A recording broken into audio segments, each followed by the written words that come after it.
Welcome, everyone, kids and parents alike. In today's explainer, we're traveling deep into the woods, we're sleeping under the stars, and we're uncovering a truly magical secret about what it means to be a real friend. Whether you're curled up on the couch, watching with your family, or just looking for a wonderful story to brighten your day, get ready. We're going to unpack a brilliant little tale from the source text, Seeds of Giving in Times of Hardship, and I promise you, it's packed with a lesson you're going to carry with you long after we finish. Okay, let's dive right into this. Have you ever been super cold? I mean, the kind of cold where your teeth just start chattering, your toes feel like little icicles, and you just want to wrap yourself up in a giant fluffy burrito of blankets? Well, that's exactly what happened on what was absolutely supposed to be a perfectly warm, mild-weather camping trip. Everyone checked the weather forecast, they packed their bags, and they marched out into the woods expecting a gentle, warm breeze. But nature had a little surprise waiting. Right around midnight, when the moon was super high in the sky, the temperature just completely dropped. The woods turned absolutely freezing. Now, most of the campers were totally fine. The counselors were snug in their sleeping bags, most of the kids were dreaming away, nice and cozy, but not everyone. The midnight freeze. Out in the middle of this icy night, there was one camper who was in a very chilly situation. His name was Marcus. And while everyone else was snoozing away like happy little bears in hibernation, Marcus was wide awake. The wind was howling outside the tent flap, the frost was literally settling on the leaves, and poor Marcus was sitting there realizing he had made a colossal, gigantic, absolutely freezing mistake before he even left his house. So, what was Marcus's big mistake? Grabbed the wrong bag in the dark garage, no sleeping bag, just a duffel bag full of extra socks. The sheer comedy here is what Marcus actually brought with him. When he was packing back home, he went out to his dark garage, reached out to grab his nice, thick winter sleeping bag, but he grabbed the wrong bag. So here he is, miles away from home, in a freezing tent, unzipping his bag, expecting a cozy bed, and what does he find? Absolutely no sleeping bag. Just a duffel bag completely stuffed to the brim with extra socks. Dozens of pairs of socks. Now, I don't know about you, but unless you can magically sew 100 socks together into a giant blanket in 5 minutes, that is definitely not going to keep you warm on a freezing camping trip. 20. That's exactly how many minutes Marcus sat completely frozen in his tent. For 20 whole minutes, he just sat there shivering. Now, you might be wondering, why didn't he yell for help? Why didn't he just run to a counselor? Well, because he was embarrassed. And honestly, it's a very normal, very human response when we make a silly mistake to just kind of want to hide it. He was too embarrassed to admit that he, an experienced camper, had brought a giant bag of socks instead of a bed. So he just sat in the icy dark, hoping that somehow, magically, the situation would just fix itself. Marcus actually formed a survival plan in his head. Marcus's steps to stay warm. Step 1, hide in the tent. Step 2, shiver. Step 3, hope nobody notices.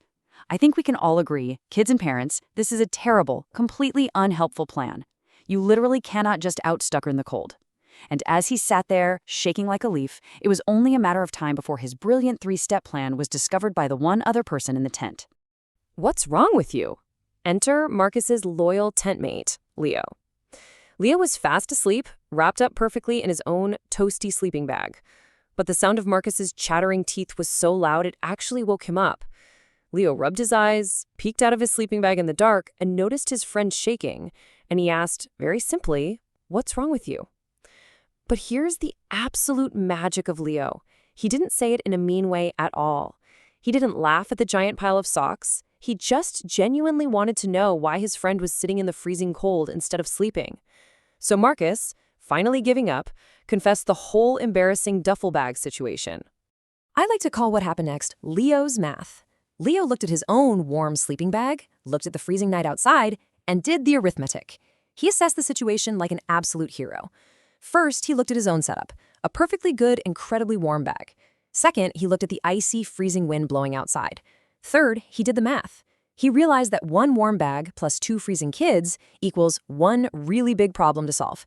He didn't call a counselor, he didn't point out that it was Marcus's own fault, he just set out to solve the problem. Zip them together.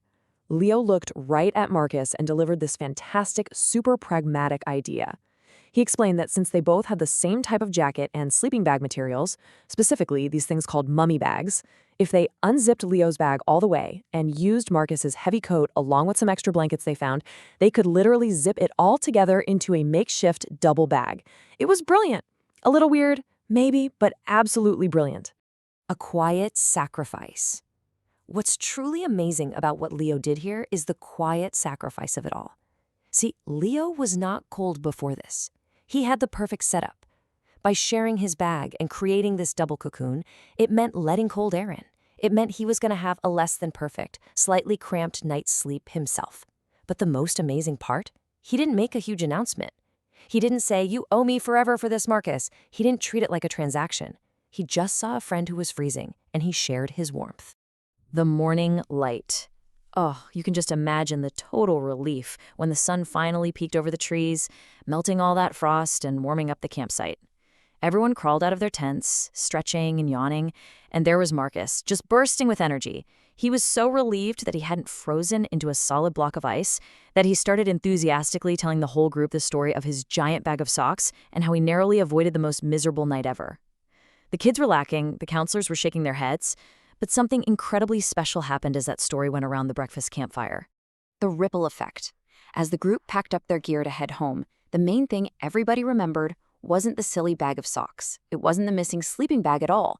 It was the ripple effect of Leo's kindness.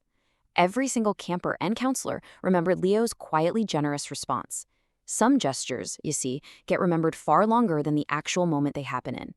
Leo's kindness sent an invisible wave, a ripple, through the whole camp, showing everyone what it truly looks like to have someone's back. So let's look at this comparison. Easy, sharing when you have plenty, versus true generosity, sharing when you don't have enough. The crucial point here is that there are really two types of sharing in the world. The first is super easy, right? Sharing when you have plenty. If you have 100 pieces of candy, giving one piece away is easy. But the second type is true generosity. That's sharing when you're not entirely sure you have enough, or when it actually costs you something. Leo gave up his perfect night of sleep to make sure his friend didn't suffer. True generosity happens in moments of scarcity, when it's hard and when it requires just a little bit of sacrifice. This brings us to the absolute golden lesson of our explainer today. Generosity ripples outward in unseen ways. The best gifts cost something real, and givers end up surrounded by other givers. Generosity inspires other people to be kind just by witnessing it. The best gifts cost something real, whether that's your time, your comfort, or even your perfect night's sleep in a tent. And finally, the most beautiful truth of all, people who give when it's hard tend to end up surrounded by other people who give when it's hard. When you're a Leo, you attract other Leos right into your life. Think of the last time someone shared something with you when they didn't have to. What did that do for how you felt about them? To wrap up our amazing adventure today, I really want to leave both the kids and the parents watching with this very heartwarming question. Think back to a moment someone shared with you when they absolutely didn't have to. Maybe it was their umbrella in the rain, maybe it was the very last cookie, or maybe just their time. What did that do for how you felt about them? Talk about that with your family today. And hey, if you love this adventure and learned something wonderful from our explainer, please subscribe to Story Spark Studio. Ring that little bell so you never miss our new stories, share this with all your friends, and jump into the comments right now to tell me, what was your absolute favorite part of today's story? Keep sharing your warmth, everyone, and I'll see you next time.